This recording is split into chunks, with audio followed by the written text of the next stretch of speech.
Yo, this is me, Tris Benbow, saying hello, welcome to the first ever Pink Lizard Music podcast.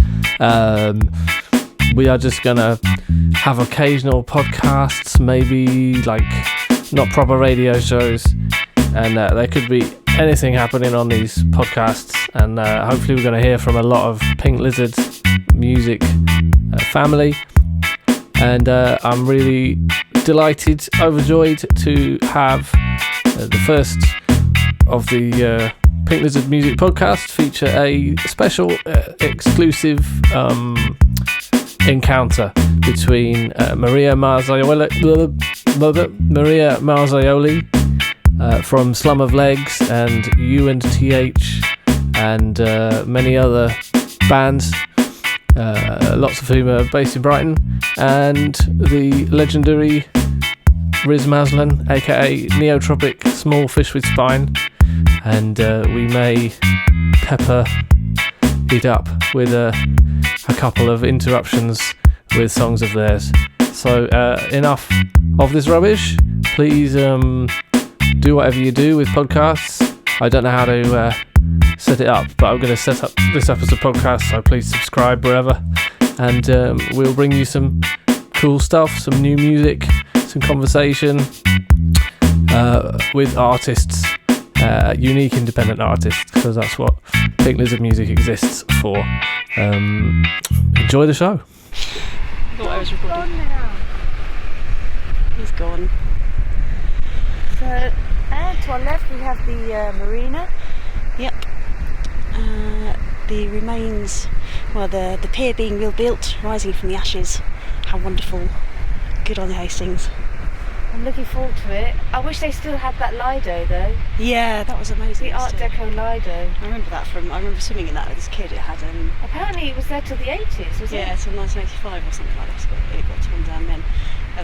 Because it was a sea salt pool as well, but it was really strange. It had algae on the bottom. So you're not diving down to the bottom and going, ooh. Yeah, kind of even just getting into it as a slightly nervous, like 10-year-old or something, was a bit slippery, and all made out of concrete. Amazing construction. But, it's huge as well. Yeah. It's like an Olympic size. Well, I've seen pictures of it, and it's just incredible. It's just like, wow. I wish I'd been able to see it in its glory. In its heyday in the 30s, yeah, it would be something else. That would have been amazing. Yeah, it was a bit dilapidated. I remember it being a bit dilapidated when I went there back in the 80s, but it was still an impressive building and just lovely to be able to swim outside as well. There's something quite nice about that's an enclosed space that isn't the sea outside. Yeah, definitely. Not that. Have you swum in the sea here? Yes, all my life. Oh gosh, all my life. You're braver than me. Have you not been in yet? Someone's just lent me a wetsuit actually to try it, because they do quite a lot of sea swims that are kind of well organised, and I am quite keen to do it. Slightly nervous. It's all right. It's good. You get used to it quite quickly. Because the sea's kind of a bit scary. Because you think, oh my god, I'm going to get some riptide and I'm going to be gone. And I mean, it's kind of. And then you start thinking of all those terrible things like Jaws. Yeah. Shipwrecks. And something touching my leg. Yeah. It's a conger eel. It's ridiculous. Conger eel. You know, you think of all those really bad movies that you've watched. Going. Yeah. No, it's the unknown quantity of it, isn't it? That's the thing. You can't see it. It's not like you can see clearly through the sparkling crystal waters here or anything. It's the channel, but it's grey. It's got a hint of blue on the horizon. That's it. You get a little bit of blue. Yeah. But it's cold. It is cold, but on a hot day, that's a lovely thing. It's kind of cools you right down. It makes you feel good to be alive. I've got a really clear memory of swimming in the sea as a kid. Me and my sister, when we were about, I don't know, I must have been about kind of 6 or 7, so she'd have been, well, maybe a little bit older than that, maybe 8 or 9. She was, kind of 6, 5 or 6 kind of thing. In the summer, and this storm starting, and you could hear this rumble of thunder coming in over the sea. There was no visible lightnings because it was still daytime. I guess we just didn't catch it particularly, but you could hear the rumble of thunder coming in. All of a sudden, these really heavy drops of rain just started falling around us. So we were in the sea, so we were already wet, and it was raining. And actually, I'd really like to try and write a piece of music that represents that. It's kind of been one of those ideas that I've had knocking around for ages and not done anything with. That just sounds incredible. Yeah. Did you stay in the sea? Yeah, we stayed in the sea because it was just my beautiful. It was God. so warm outside. You know, actually being in the water was really, really pleasant. And yeah, you could feel the tension in the air. You know, the way you can do in storms when they're coming. And neither of us had noticed. We'd just been like splashing around in the water doing whatever it was we were doing. I do love thunder and lightning. Yeah. I just something just very, I don't know, naturally amazing. Something so powerful, and just the sounds, and then I've always tried to catch the lightning bolts and never quite managed to do them on a camera. Yeah. So that's one thing you always try to do. Yeah. That's it. Then it's the mercurial nature of nature. It's there, and for an instant you experience it, and then it's gone. And kind of something you can't really ever quite grab hold of and pin down. It's amazing. Yeah, I like it. I think we're in for a storm tonight, maybe. You think? Because they did say that there'll be some thundering. Is it? Yeah. Is it already? Or do you think we'll likely get it here? It's going to happen, isn't it? I'm sure. There's been enough heat in the day. Yeah. Do you use kind of sounds like that, like? Oh, natural sounds absolutely. Oh, I love it. Yeah. I mean, in the early days, I always kind of collected stuff. I mean, even stuff like back in the days of VHS, I'd constantly record things off the television and use bits of dialogue and even, atmospherics on in films and stuff. And then I realised actually, why don't I just go out and do this myself? Yeah. And then I got myself, handed a little recorder, which is great. I used to use cassette player. I really like dictaphones. Yeah. But they're lovely to stuff. And mini discs. Yeah. They've all got their own aesthetic qualities. I love that though. There's something quite nice about a cassette. I don't know, because you still get the kind of the analogue flavour of it, which I really love. Yeah. There's a friend of mine puts out quite a few tape releases over in Brighton. It's really lovely actually. I went out and bought myself a battered old radio tape player from a junk shop a few weeks ago, and it's absolutely brilliant. It's got a lovely shortwave radio on it as well, so I have lots of experience in tuning things in, and I get to play all my tapes that I kept. I just dumped a load of stuff, apart from stuff that I did sort of in the early days of making music, and we used 4-tracks and stuff. Yeah. Actually, that's something I'd quite like to go and find. No, 4-track. Tascam 4-track or something. Yeah, I've got one of those knocking around at my mum's actually. Really? Yeah. It's just that the idea of just going onto cassette is actually quite nice. Yeah. And also tape. I have some friends who actually do a lot of stuff on tape and actually use it in live. We've used it a couple of times for some live projects, and I just love it. I mean, it has a tendency to kind of slip sometimes or slightly speed up, but I kind of like that. Yeah, I like that as well. It's almost, I don't know, you kind of think of it like an instrument in its own, absolutely in its own right, it's its own autonomous voice with just the machine that whatever machine you were using, and it's going to be a bit different. I think there is a tendency now though for people to kind of want that analogue sound again. I mean, I love digital and I love the easy access of digital, but then I think it would be nice to have a few analogue synths. And then you start looking online and think, oh God, that's so expensive. Yeah. I just want to go and find some old guy who's got like a garage. Oh yeah, I've got this garage full of stuff. You can have it all for £100.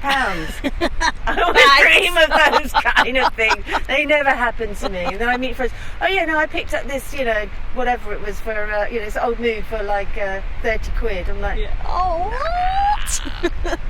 Share it. I don't want to hit it now. It could happen to you. It could happen to you too.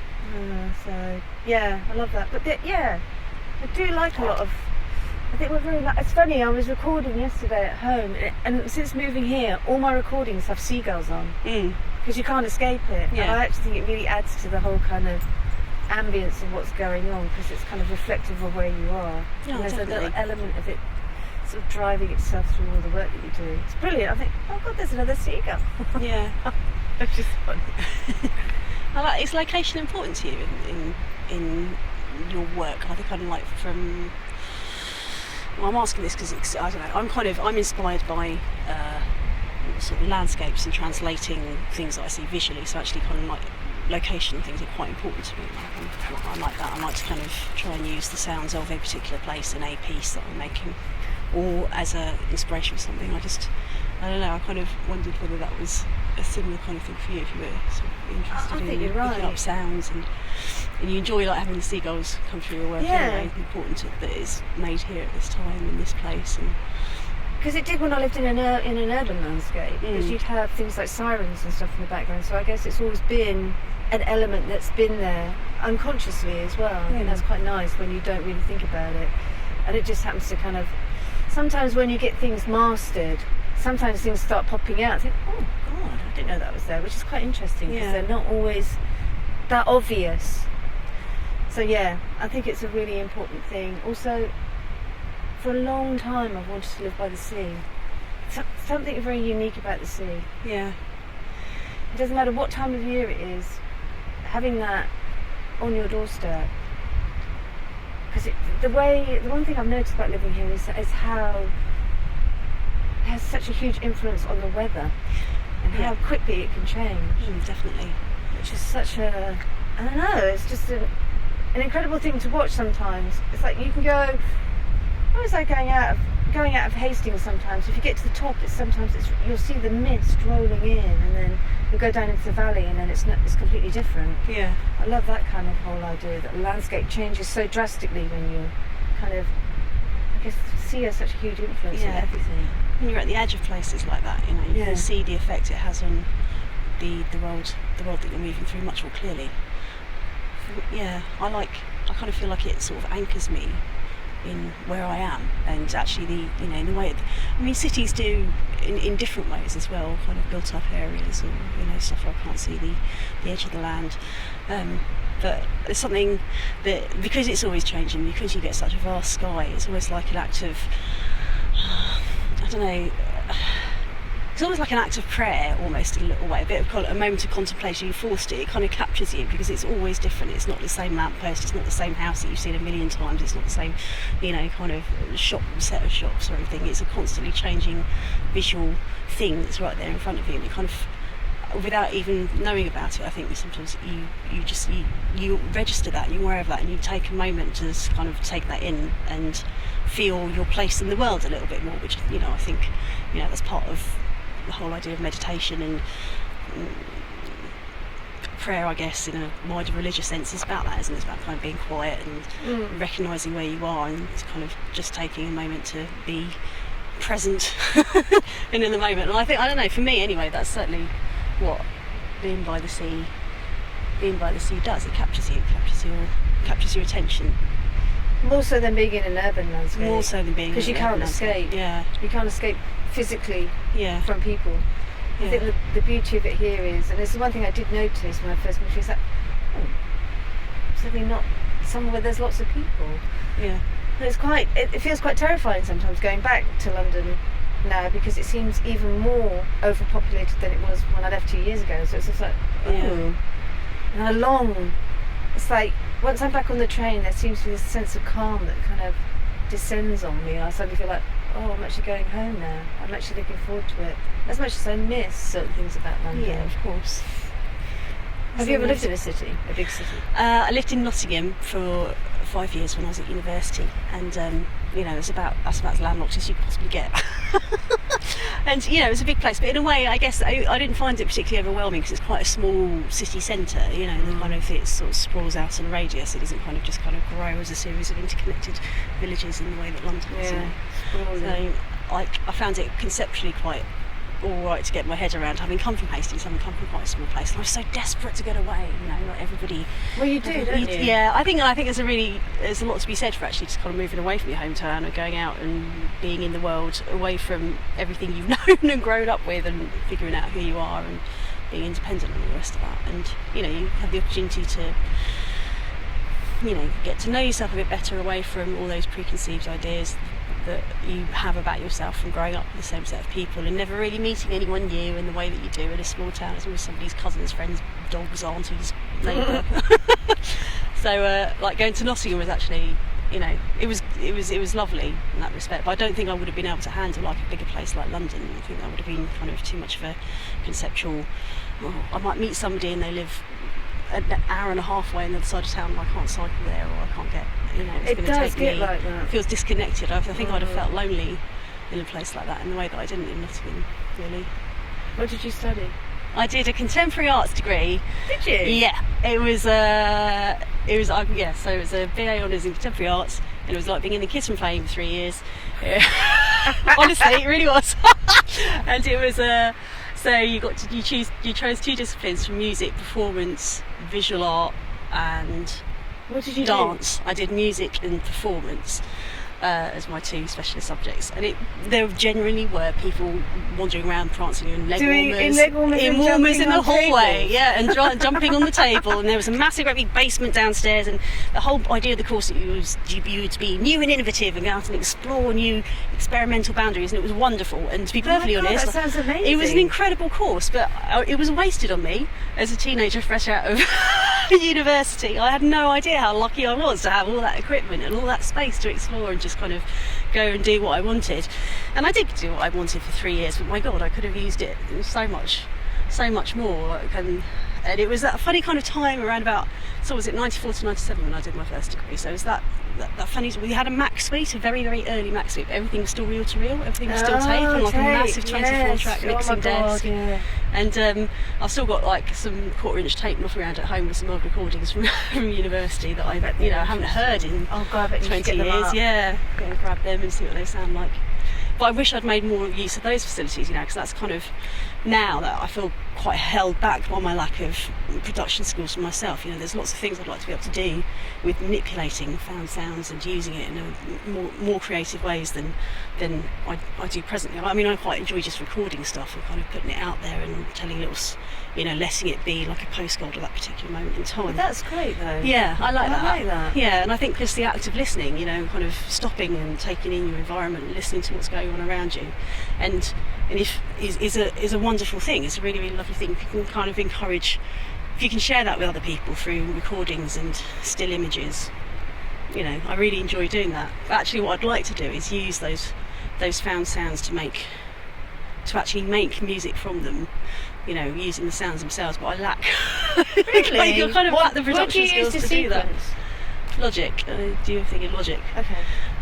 But do you do things like what I've always done, and I was very lucky because I didn't go to college. Yeah. And I didn't do. I mean, I went to university, but I did a multimedia degree. Yeah. Which was a waste of time and a waste of money. Yeah. I'm still paying off the debt, but I worked with a couple of people who just turned me on to a different way of working with sound. Yeah. And using it, processing it and putting it through things and then sending it back out and then reprocessing it and then cutting it up and just changing it. Yeah. So it starts as something, then turns into something else. But then you can come back to the source and use that again. And I love that different idea. ways, definitely. So it's not that difficult. It's probably not. I think it's probably more of a boundary in my own mind more than anything else. Like for example, when I was in Iceland at the beginning of the year, I was listening to the engine of the boat, and it just had this really lovely rhythm to it, and it was great with the slap of the water against it. And it was its own thing. I was like, oh yeah, I'm going to have that, and I'm going to use that as the rhythm on a track of something. Yeah, you can loop it. Yeah, stick it through some filters and kind of pull out the. But I think because I don't really know what I'm doing, it's all trial and error. I feel a bit intimidated by. Oh, don't! No, don't! Stuff, you should just do it. Yeah. That's how I learned. I just kind of went, oh, that sounds good. Let's use that. Yeah. I think that's better than being somebody who's kind of so technically out there. You just think, I don't know what you're talking about. I know what I can hear, and I know what I like. Yeah. And if there are people I need to help me, then I will. Yeah. Yeah, you shouldn't. No. It's like anything. If you're an artist, you just experiment. Yeah. I'm really comfortable doing that with my violin, or like to a certain extent my voice. I don't mind doing a bit of vocal improvisation, for example. I do, and that feels very comfortable to me to do. I guess it's the same kind of idea, except applied to stuff that isn't tangible. It's a series of sounds that you've collected and effects that don't really exist. They're just kind of noughts and ones in a computer somewhere. Yeah. Yeah, and I think that's it. I think because I lack the tangibility of it, I find maybe that's what it is that intimidates me, because I don't understand how it works, because I can't see it and touch it. No, that makes it. That is intimidating though. Yeah. And you have to be quite mathematical, I think, to really appreciate that the kind of technical element of it. But then if you look at it as a way of enhancing what you've done or changing it, I think it really helps. Yeah. And then you'll know what you like because you'll hear it. Yeah. And you'll just come back to, oh God, is that the same thing? Yeah. Just approach it with a bit more of an experience. Yeah. Your mind and not be afraid of it. You're right. That's what I'm going to do. I'm going to not be afraid of it. Because if you've got lots of stuff that you want to do, you shouldn't just be inhibited by it and just go, actually, I'm going to go out and do this today. Because I think initially when I started doing things a lot more technical or using the computer more, it is quite scary sometimes because you think, oh, is that all right? And then you play it, what does this sound like? Oh, that's really good. Oh, okay. And then you kind of feel a bit more validated, I think, when someone says, actually, that's really good. Yeah. I think if you've got, it's all about an ear for what you like and what you think you can do, and I think that's half the battle. Yeah. So go out and do it, I say. Do it. Because you've got such a great musical ability, playing violin. I've always wanted, my sister played the violin. Yeah. Still time? No. I played the flute. Oh, there you go then. So, it's a little flute and violin duos. Oh, lovely. No. With the parents. Yeah, exactly. Oh, let's get them out to do some kind of performance. Yeah. But in fact, I saw you doing something the other day. You put something on Facebook. It looked something very classical. Oh yeah, I did. With what's his name? Daniel. Do you know Dan McKenzie? Well, we've spoken a lot over the years. Really? I didn't realise he was playing the. Oh yeah. Yeah, that was lovely actually. He's. So you never actually met him in person? Not personally. Oh, no. He's one of the warmest, loveliest, most kind of. He's a light that shines, and he's just warm and lovely and a wonderful, wonderful guy. And so he'd written a piece for a performance that was celebrating Terry Riley's 80th birthday, and there was a performance of In C taking place that night, and 3 other compositions that were either Terry Riley pieces or inspired by him. 4 other compositions. That's amazing. Yeah, so that's what Dan's piece was, and that was a really, really lovely experience. And played in one church over in Brighton and Grand Parade, and using their lovely organ. So Dan was on the organ and I was playing the violin, and that was an improvised piece. So there was a structure that Dan had come up with, and he had an idea for how he wanted it to progress. And we went through it once earlier in the week, and then did it. That's all on the performance. Oh, I yeah. like that though. Yeah, it was. It was really felt really authentic, and just I felt really in it. In the way that was great, because that doesn't always happen. No, kind it of doesn't. Nerves can take over, and you get a bit detached. Oh, from it of as you're doing. course. Yeah. But it's when it happens and it works, you're just like, oh my god, did someone record it? Yes, there is a recording of it somewhere. Yeah, I'm looking for Something worse than thinking, did someone record this? Yeah. No, he contacted me about some electronic festival they do in Brighton. Okay. But I don't know what happened. It was all very last minute, and then they lost some funding or something, and then he's put together a compilation of something as well, some music thing that I contributed to, but I don't know what happened. So. Okay. But every now and then he contacts me. Yeah, so. Yeah, because they did a festival in New Haven last year called Thought Process. That's it. And that was wonderful, absolutely wonderful. Just a brilliant day, and I helped set up for that. So I kind of got to know Dan a lot better through doing that work. And that was excellent. Have you ever been to New Haven Fort? Only passed through it. I've never actually been in. Yeah, the fort is incredible. The fort is just nuts. It's full of these just kind of long corridors and hundreds of steps you have to go down, open up into these rooms, and God, it so fantastic. as a space for performing in, and sonic interestingness, it's amazing. It's all kind of buried and hidden, and long tunnels and lightning tunnels, and just really, really interesting set of spaces. So yeah, it was wonderful. And they had kind of loads of installations and various performances happening over the course of that day. And they were hoping to run it again this year, but sadly the Arts Council did not come through for them this year. So it's such a shame, because it's very difficult now, I think, to get funding for things. Yeah. And it was a real success. It was, it was really well attended, and was a really interesting event, particularly to do in New Haven, I think, which is quite underrepresented. An underrepresented town, definitely. Yeah. Yeah.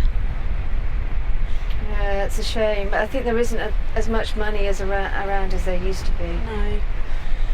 Yeah, now Slum of Legs. Yeah. I love that name. Thanks. Such a great name. And you're all female. We're all female. We're 6 girls. Yeah. That's just fantastic. Yeah. I love that. It's interesting though, isn't it, that it becomes a point of discussion when Yeah, I know. Yeah. And it does become. And I guess you get the same thing as well. Yeah, it does become a bit like, oh, you're a woman. And yeah. And I'm a human being, so are you. Yeah. But I think you are the kind of in the minority, and especially when you are a collective as a women, people always immediately think, yeah, that's great. Come on, feminism, all that kind of stuff.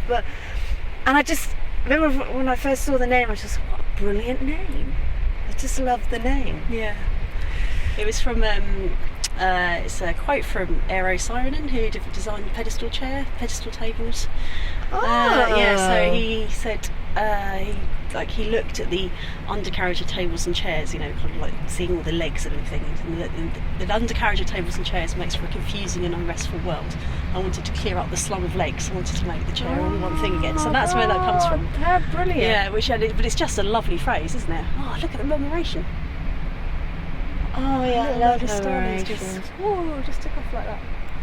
But yeah, that's Tamsin, the lead singer, she went to the exhibition in London and came back. She was like, I've got the name of our band. So are you all Brighton based? Yeah, we're all Brighton based. And you've been together for how long? 2.5 years now, I think, something like that. That's good. Yeah. What made you guys get together? Was it just a spontaneous thing? Was it kind of organic? Tamsin and Kate went to ATP and were fed up with the amount of boys there. They were just like, there's just like hundreds and hundreds of bands that are all men. Where's the women? Where's the representation? Where's the female voice here? Come on, we could do better than this. And they were just bored, Good for them. So they were like, right, let's start a band. And I'd played in a band with Tamsin before, so she got in touch with me, and then she also contacted Emily, who plays keyboards, who she'd met through just going out gigging in Brighton, just like my face she saw all the time, so they ended up talking. And Emily plays with a band called Chemistry Experiment as well. It's been going on for about 10 years or so. And then Michelle is our drummer, and Tamsin knew her as well from previous things. She was in a band called the Blue Minkies as well. So kind of gathered us all together, and we had a rehearsal. And we were like, oh yeah, well this is her and Kate had worked out some stuff already, and we were like, yeah, we need a bass player. So then Alex came on board as well, who was a friend of Emily. So none of us it wasn't that we all knew each other. We kind of knew various people. Through someone else, yeah. But we've all, we're all genuinely really close, and it feels like my nice. sisters. Oh, that's good. Yeah. I mean, there are a few successful female bands. I mean, I guess you look at bands like Sleater Kinney. Yeah. I mean, I always liked them. They were kind of from way back. And then you had Babes in Toyland. Yeah, well, these are all kind of reformed and toured recently, haven't they? Well, I met, that's interesting. what's her name, Bambera, the drummer from Babes in Toyland. When I did an album in Minneapolis. Yeah. And you kind of get this image of somebody, and then you meet them, and she was completely the opposite. She was so sweet, so nice, just not at all what you expect her to be, riot girl, but she wasn't. It always excites me when I see a female band, because it's just like, yeah, fuck the boys. Yeah. That's it. I mean, it's about visibility of women on stage, isn't it? And that's it. Visibility of women we're there. We're 50% of the population. We're massively underrepresented, I think. But we're still underrepresented, though. And when you start looking at festivals, and you start trying to pick out female, I'm not sure, maybe. Yeah. It is dominated by male artists and male bands, and it's just still really hard, even in the 21st century, because you still become almost like this, oh, it's a woman, oh great. You kind of become this kind of lightly patted on the head, and it's quite patronising, and I just feel it's really sad that that's still very present. And you still hear people talking about it. I think Grimes was saying something recently, last year, a couple of years ago, like how she did a gig and the sound man was a complete arsehole and just completely thought she didn't know what she was talking about, and she knew what sound she wanted, and he was just, really unresponsive. And it's just like, come on. Yeah, that's so that assumption, isn't it? And the kind of bar patriarchy, etc., etc. It's just horrible. It's just completely. So I don't know what I can't believe this.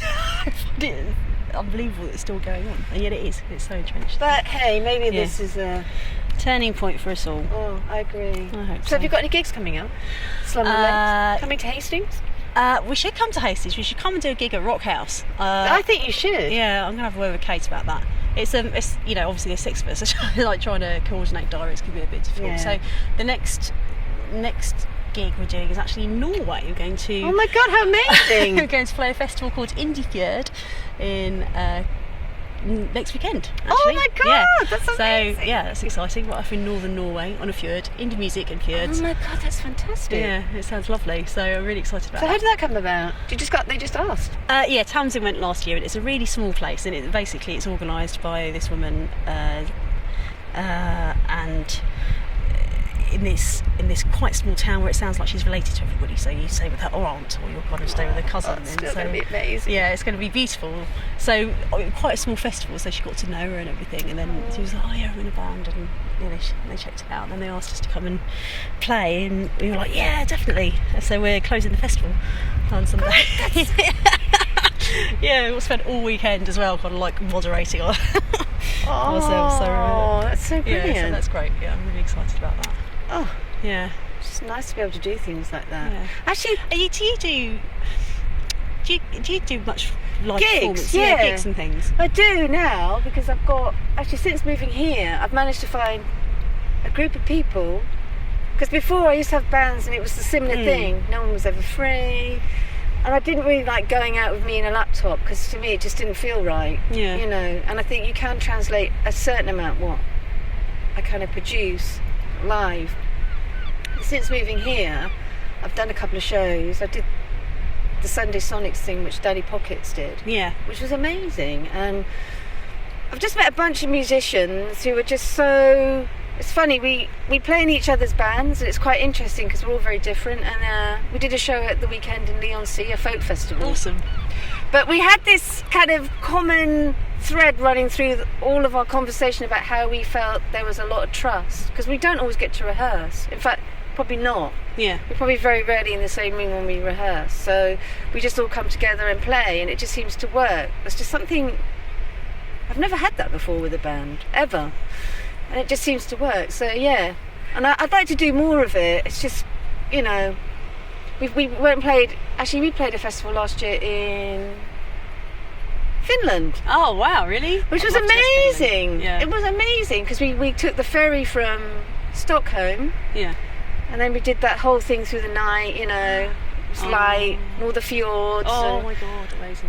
And it was the most incredible thing to do. It was just so lovely, and it's quite rare because we got paid as well. So it's kind of nice when that happens. Yeah. Because often they go, Win all round. we don't have any money, but we can put you up. And I don't mind if it's that. Yeah. If they can put you up and they pay for your flights, or they can pay for your cost transport. neutral and experience. Yeah, Yeah. that's fine. That can have its own value. Yeah, and for me that's just an amazing thing to do. But I love playing live. Yeah. I never used to. I used to get really terrible stage fright. Yeah. And I think now, as time's gone on, the more you do it, the more you kind of feel more relaxed with yourself. But you know, Is that kind of partly being like a focal point as a vocalist? You know, I think you get quite a lot of pressure. people looking at you. What are you doing? You're the ones actually there, I know. kind of being at the front of the stage and drawing the attention. And I never really enjoyed that aspect until probably in the last 2 years, where I've actually kind of found myself. I think because also I've been in someone else's band and the pressure's taken off you. You suddenly think,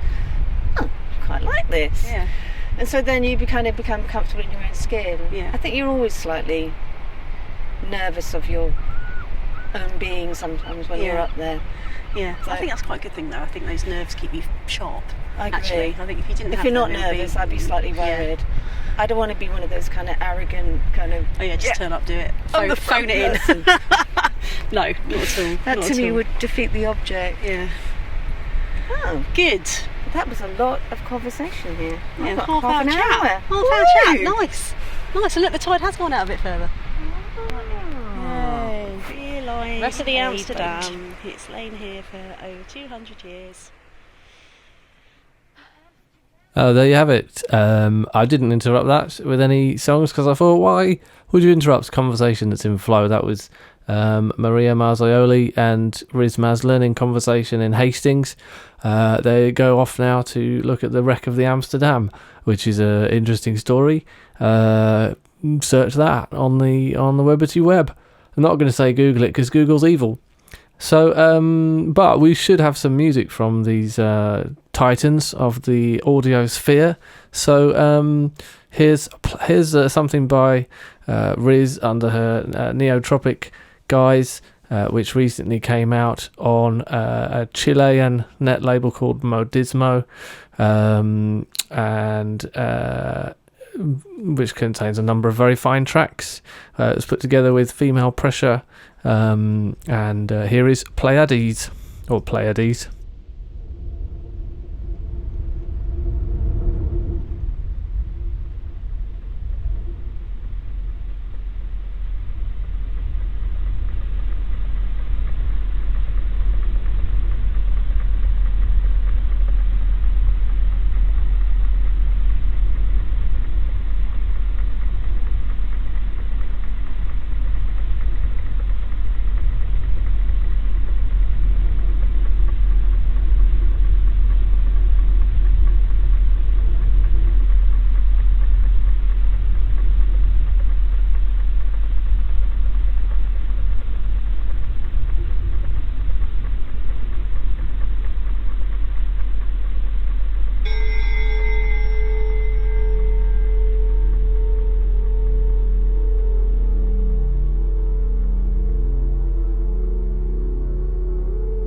marvellous. That, in fact, this has a very long, quiet a decay on whatever that piano note is. So while that's going on, just to say thanks for listening. Coming up, a song by Maria's band Slum of Legs, who are out to play the Indie Fjord Festival this weekend. So jump on a boat, train, whatever you've got to get to, and get out to see them there. That's been about it for this one. So subscribe or do something like that, because there's many more things such as this which will occur and be equally good. Some will be worse, some will be better. Woohoo! This is me signing out. Happy birthday. Spiked with glass, we are a far-lined rupture, a clatter mass, we are Tadlin's tower, the laughter of ghosts, we are your final hour, a vital boast.